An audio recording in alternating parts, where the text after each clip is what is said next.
ज्यांचा अभिषेकाचा सोहळा साजरा करण्यासाठी आपण जमलो आहोत असे सत्कार मूर्ती सन्माननीय केदारनाथ आहे त्यांना मी विनंती करतो की त्यांनी आपल्या सत्काराला उत्तर द्यावे. केक आपण ओ छत्रपती शिवाजी महाराज की जय भवानी, बोल कृष्ण भगवान की. आज गोकुळ अष्टमी आहे ना, त्याच्यामध्ये कृष्ण भगवानची आठवण पाहिजे सगळ्या. येथे जमलेले सर्व सन्मान्य व्यासपीठ सगळे तोला मोलाचे आहेत. एकाचं नाव घेतो म्हणजे सगळा तालुका येऊन जाईल, म्हणजे दोघं मतदारसंघ येऊन जाईल, जिल्हा येऊन जाईल. भैया आहे या चांदवड देवळा विधानसभेचे मतदारसंघाचे आमदार डॉक्टर राहुलदादा आहेर, सर्व सन्मान्य व्यासपीठ, माझ्यावर प्रेम करणारे सर्व मित्रपरिवार, मला आशीर्वाद देण्यासाठी या ठिकाणी उपस्थित असलेले सर्व वडीलधारी मंडळी,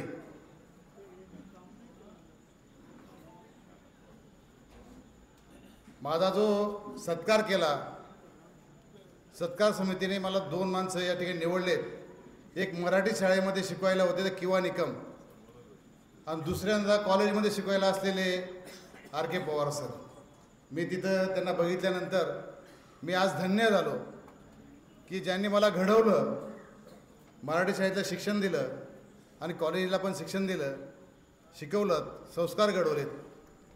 या दोघांच्या हातून आज मला या ठिकाणी सत्कार द्या म्हणून निवड समितीला मी या ठिकाणी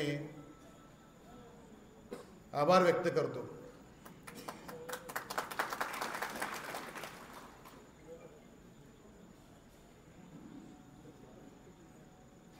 गेल्या अनेक वर्षापासून तुम्ही मला बघतायत. भैयाने सांगितलं सरपंच असण्यापासून 25 वर्ष झाले राजकारणामध्ये. मला मी कुटुंबाला वेळ दिला नाही, व्यवसायाला वेळ दिला नाही. मी खाजगी कायम सांगतो की मी जर व्यवसायाला वेळ दिला असता फुल टाईम ते हेलिकॉप्टर घेऊन फिरलो असतो. ही वस्तुस्थिती आहे. पण आदरणीय बाबांच्या तालमीत मी तयार झालेलो आहे. जन्माला आल्यानंतर या समाजाची सेवा केली पाहिजे. त्या समाजाप्रती मी प्रामाणिकपणे गेल्या 25 वर्षापासून समाजाची अभेद सेवा करतोय. मी ते कायम सांगतो माझ्या भाषणांमध्ये, देवळा तालुका माझा कुटुंब आहे, माझा परिवार आहे. यांचं सुख दुःख असेल तर ते माझं आहे. याचा दीन दलित गरीब 12 बेरोजगार सर्व घटक कसा सुखी राहील, संपन्न राहील, त्याच्या अडीअडचणी कशा दूर होतील, पाण्याचे प्रश्न असतील, विजेचे प्रश्न असतील, आरोग्याचे प्रश्न असतील, सिंचनाचे प्रश्न असतील, हे कसे सुटतील, सातत्यानं काम करत असताना मी तुम्हाला सगळ्यांना माहिती आहे सदैव मी हजर असतो. आज इथे सगळे सकाळपासून जेव्हा सुरुवात केली वाढदिवसाला, इच्छापूर्ती गणपतीच्या दर्शन घेऊन त्या ठिकाणी सुरुवात केली. रेणुका मातेचं दर्शन घेतलं. मी नवसाचा केदाराई मातेला गेलो, वन्नेर भैरवला दर्शन घेतलं, आई जगदंबेला सप्तशृंगीला गेलो, ग्रामदैवत दुर्गा मातेचं दर्शन घेतलं. आणि कुठली वाढदिवसा दिवशी एक ऊर्जा घेऊन बाहेर निघायचं असतं, समाजासाठी वर्षभरासाठी काम करायचं असतं. आज बापूंच्या कॉलेजमध्ये कार्यक्रम होता पैठणी खेळचा. 5-6 हजार महिला त्या ठिकाणी आल्या होत्या. त्या 2-3 महिलांनी त्या ठिकाणी बोलल्यात की आमच्या पुढे तुझ्यासारखा मुलगा जन्म घ्यायला पाहिजे होता. एक समाधान वाटतं की अशा पद्धतीचं त्या ठिकाणी काम केल्यानंतर की समाजाप्रती एवढी भावना आपण जेव्हा काम करतो आणि कोणीतरी त्याचा उपभोग केल्यानंतर खऱ्या अर्थानं चीज होतो. सकाळी जेव्हा फिरत होतो मी सगळ्या ठिकाणी तर तरुण वर्ग मोठ्या प्रमाणामध्ये होता.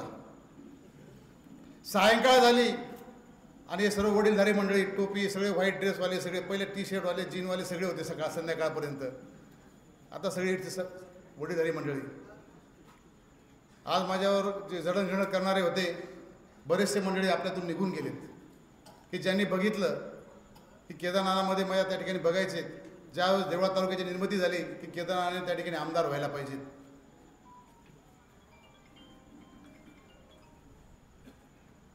2 वेळा बाबांचा शब्द मानून या ठिकाणी आपण माझ्या शब्दाखातर दादांच्या मागे खंबीरपणे आपण उभं राहिलो आहोत. आणि दादाने पण कधी कमी देवळा तालुक्यासाठी कधी कमी केले नाही.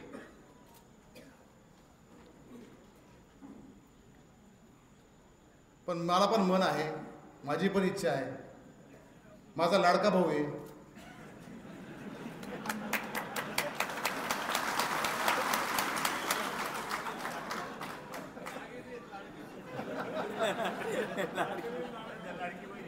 सगळं लाडक्या बहिणी म्हणजे लाडक्या भावाला पण ते म्हणतात.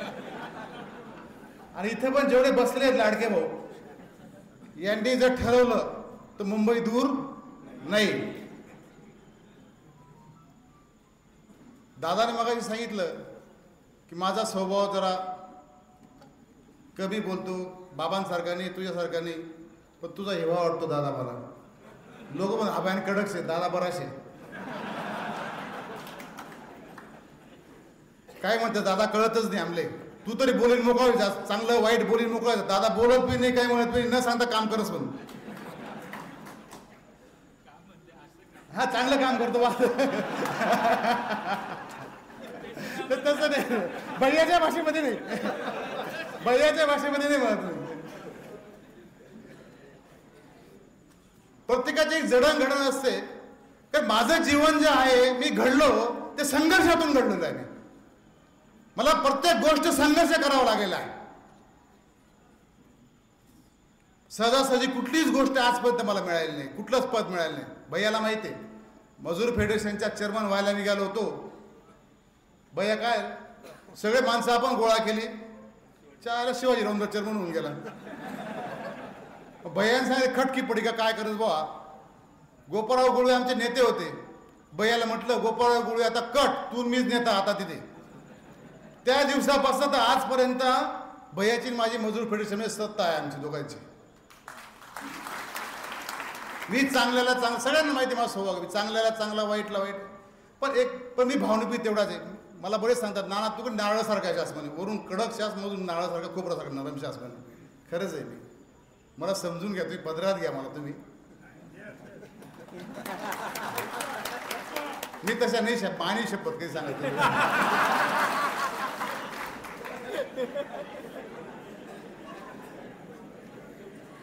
तुम्ही सगळे इथे सगळे जबाबदार. मला सांगा बरं काय चुकीचं आजपर्यंत कार्य. हा मी कडक आहे कोणासाठी? शासकीय अधिकाऱ्यांसाठी आहे. एखाद्याने तहसीलदाराने ऐकलं नसेल, PSIने ऐकलं नसेल, तलाठ्याने ऐकलं नसेल, ग्रामसेवकाने ऐकलं नसेल, तर त्याला माझ्या भाषेमध्ये मी सांगितल्याशिवाय तो ठिकाणावर येत नाही. ट्रान्सफॉर्मर जळाला तो मला 4 दिवसात देस, तुझ्या बापाची ठेव आहे का? अरे कांदे लागण चालू आहे, उळी बळी, ते मजुरी वाया जाई, पटकन दे, बाकीने माहीत नाही. तेव्हा तो ट्रान्सफॉर्मर तुमच्याकडे येतो. शेवटी हे आपले तुमच्या आमच्या नोकर आहेत. मग मला सांगा मी चांगला का वाईट, मला सांगा बरं. बाप दाखवण्याचं श्राद्धकरची भूमिका अशी माझी आहे पहिल्यापासून. काम करायची एक ठेवण एक पद्धत आहे. दादा गोड बोलून बरोबर काम करी घेस, मला थोडंसं वेगळं आहे थोडंसं.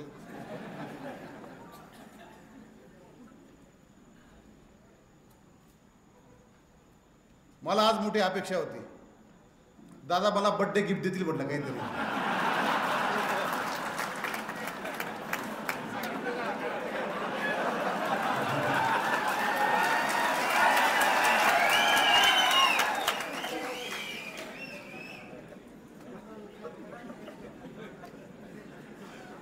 माणसाच्या आयुष्यामध्ये सगळ्यात चांगला मोठा दिवस कोणता असतो? वाढदिवस असतो.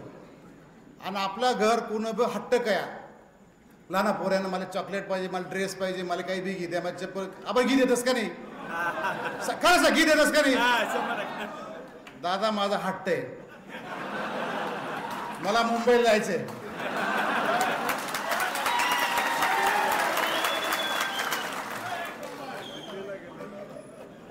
चंदू दादा पुण्याकडे बी हट्टेसे मला वाला. दादा दिल्लीला काय तुम्ही? मुंबई छोटस दिल्लीला तुम्ही दोन्ही एक राहा, सगळं होय. आपण काही म्हणणं नाही. दादाने एक शब्दात सांगितलं, दादा दोन्ही बाजू क्लिअर राहणार तरच दादा चालय.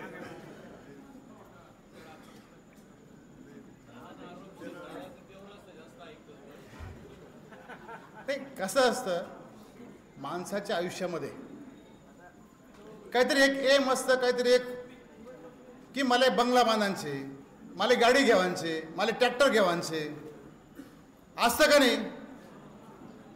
की सार्वजनिक जीवनामध्ये राजकारणामध्ये मी गेल्या 25 वर्षापासून जेव्हा राजकारणामध्ये आहे तर मला पण वाटतं काहीतरी बिल्ला मिळाले पाहिजे बुवा आपले.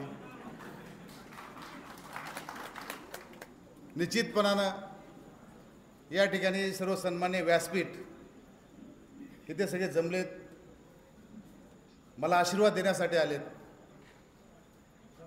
काही जण नाना काय बोलस ते ऐकायला पाहिजेतच, नक्की काय सेवा दादांचं इथेप्रमाणे व्यासपीठावर बसलेत.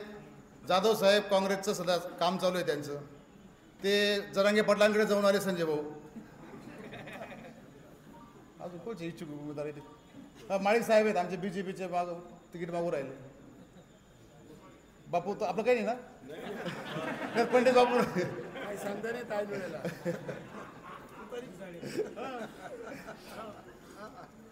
नाही राहणार, काही चिंता करणार. पण सगळ्यांचे आशीर्वाद सदिच्छा कुठलंही चांगलं काम करत असताना मनोधैर्य उंचवण्यासाठी, पाठिंबा देण्यासाठी वडीलधारी मंडळी जशी पाहिजे असते तसं मित्रपरिवार पाहिजे असतो. पक्ष जरी वेगळे असले, आज जिल्ह्यामध्ये भैयाने सांगितल्याप्रमाणे सर्व पक्षीय मित्रपरिवार मी जोपासलेला आहे. कुठला पक्षाचा आहे ते माहीत नाही, मी कधी विचार पण करत नाही. पण त्याच्याशी संबंध रिलेशन तयार करत असताना ऋणानुबंध आजपर्यंत जो पण माणूस माझ्याशी जोडला गेलेला आहे जिल्ह्याच्या राजकारणामध्ये तो कधी लांब गेलेला नाही आहे. तसंच देवळा तालुक्याच्या सुद्धा जो पण माझ्याशी आजपर्यंत जोडला गेलेला आहे, आज देवळा तालुक्याने माझ्याशी भरभरून प्रेम केलेलं आहे. आज चांदोडकरांची बैसी मंडळी आहे, चांदोडची मंडळी या ठिकाणी आले, प्रेमापोटी आलेले, आशीर्वाद देण्यासाठी आलेले. निश्चितच मी या ठिकाणी सगळ्यांचं आभार व्यक्त करतो की मानावं तेवढं खूप कमी आहे. लहानपणामध्ये कधी आईवडिलांनी वाढदिवस केला नाही, तशी परिस्थिती पण नव्हती तशी वाढदिवसाची. आज दोघं नाही आहेत, तुम्ही सगळे या ठिकाणी आशीर्वाद देण्यासाठी आलात, याच्यापेक्षा मोठं काही नाही माझ्यापुढे. व्यासपीठ आहे, सगळं वडीलधारी मंडळी आहे. निश्चितपणानं आयुष्यामध्ये मला ऊर्जा म्हणून मी तरी काम करेल एवढंच मी या ठिकाणी सांगतो. धन्यवाद नाना. सुरुवातीच्या मनोगत अत्यंत मनमोकळेपणाने आपण आपल्या भावना व्यक्त केल्यात आणि नंतर आपण इमोशनल झालात. निश्चितच आपल्या आशा आकांक्षा स्वप्न पूर्ण व्हावे